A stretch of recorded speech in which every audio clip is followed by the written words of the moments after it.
What's up, everybody? Matt Kajeski here, back again with the Odd Shopper channel. And today we're talking some college basketball bets ahead of Thursday, February the 2nd. Before we get started, make sure to hit that thumbs up button, subscribe to the channel, and hit the notification bell so you know when this and all other content goes live. If you're listening on podcast, please leave a rating and review over there as well. We are brought to you by DraftKings Sportsbook, and right now they have a phenomenal limited time offer where you can bet $5 on any game of your choosing, any side of your choosing, and whether it wins or loses, you are going to be paid out $200 in the form of free bets. To take advantage of this, just head over to DraftKings Sportsbook, click the link in the video description below, and make your first deposit of at least $5, and then go ahead and place that $5 wager. This is limited time, of course, so take advantage of this as soon as you can. And the legal age for gambling in most states is 21 plus. If you or someone you know has a gambling problem, please call or text 1-800-GAMBLER. All right, let's get into today's games. It's kind of a nice mix of some mid-majors and some Power 6 games. Coming off a decent night, we were on Pitt, had the heartbreaking Villanova loss, 9 points. We had +8. That heartbreaking missed dunk at the end of the game for the cover didn't get there. Ultimately, I mean, to be honest, Villanova should not have covered that game anyway. They benched 3 starters in the first half due to foul trouble and were somehow leading that game at the half. That was mind-blowing to me. Ultimately, they couldn't get it done, but we move on to today's slate of games. And we're going to mostly be looking at some greasy ones here. There was a lot of line movement overnight on some of the better games. Michigan has moved, stuff like that. We're going to kick things off with Hawaii taking on UC Davis. We grabbed Hawaii at a pick'em. It's now -1. If you're on our Insider Discord, you saw this. But ultimately, I think this is still a value at -1. There's really so many metrics that point to Hawaii being the superior team. They're 125th per KenPom. UC Davis is 150th. Strength of schedule is bad for both teams. I mean, you can look at the conference they play in. But aside from the strength of schedule, you can look at who these teams have played, and we'll dive into stylistics too. But UC Davis has lost to most good teams they've faced. Marymount, Loyola Marymount, that is. UCLA, that'll happen. Hawaii already. Those are their main losses. Also lost to UC Irvine. That's the number 93 team.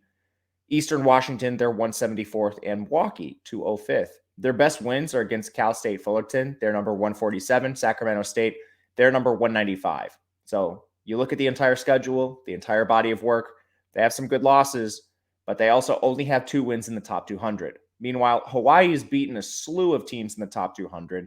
Eastern Washington, Sacramento State, Pepperdine, Washington State, who's 58th, good win.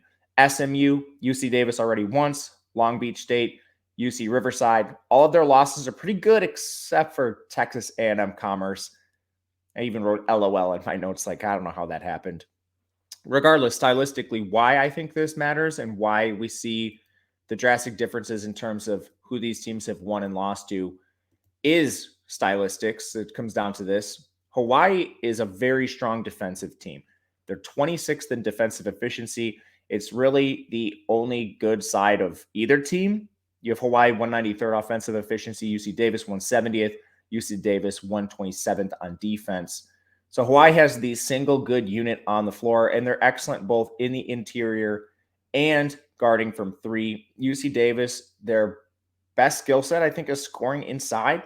Hawaii, again, defends that pretty well. And you can look at some other metrics like effective height. Hawaii is 35th. UC Davis is 348th. So this UC Davis team is not going to have any advantages inside. Really, their only advantage here is home court. But Hawaii is already moving through -1.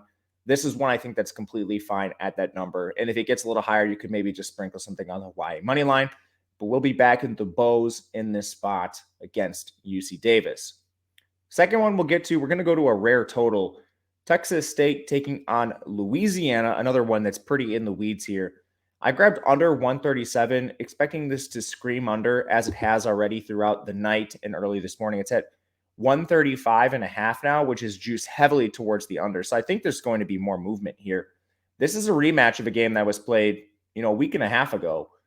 And the final score was 60-51 in favor of Louisiana. That's about the spread. It's currently -10, but the total is much higher on listed books.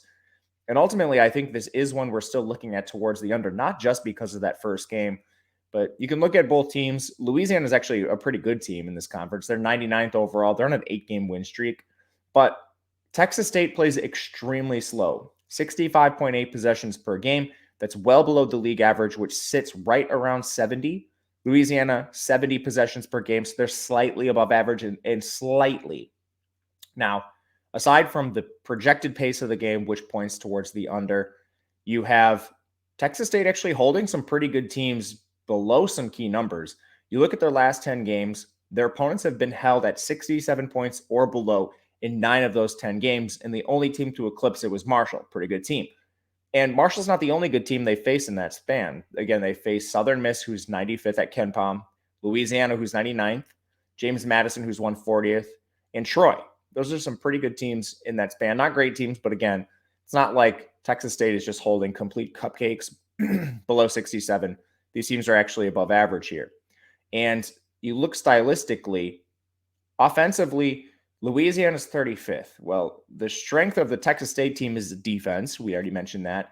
And then Texas State can't score it all themselves. They're 279th in offensive efficiency. So if we can hold this Louisiana offense even a little bit below their season averages, this one should be coming in towards the under.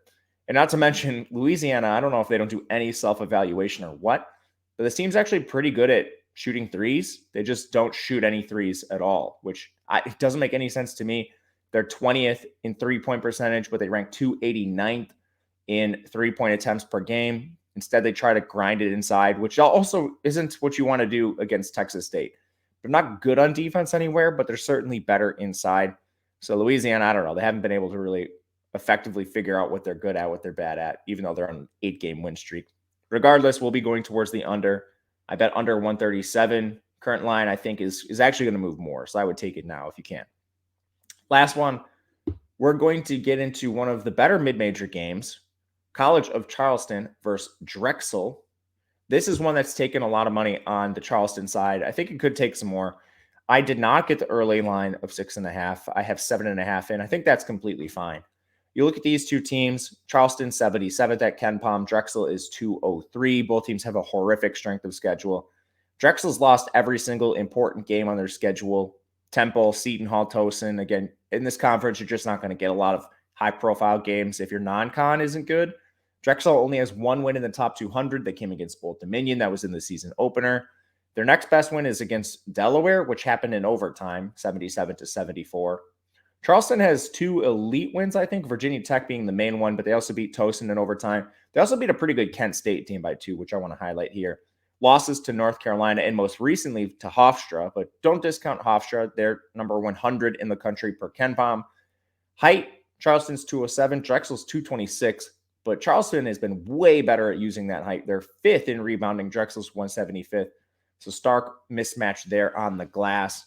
And then turnover-wise, Charleston forces a ton of them. Drexel is 333 in turnovers committed, which is another massive mismatch for this team.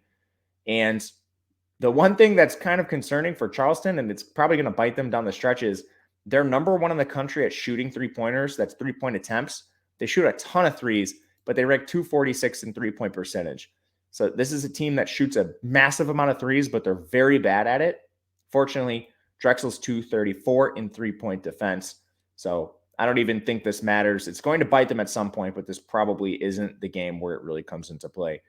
Across the board, every single mismatch in favor of Charleston here. Drexel decent on defense, but not against the three, which, again, Charleston shoots a ton of.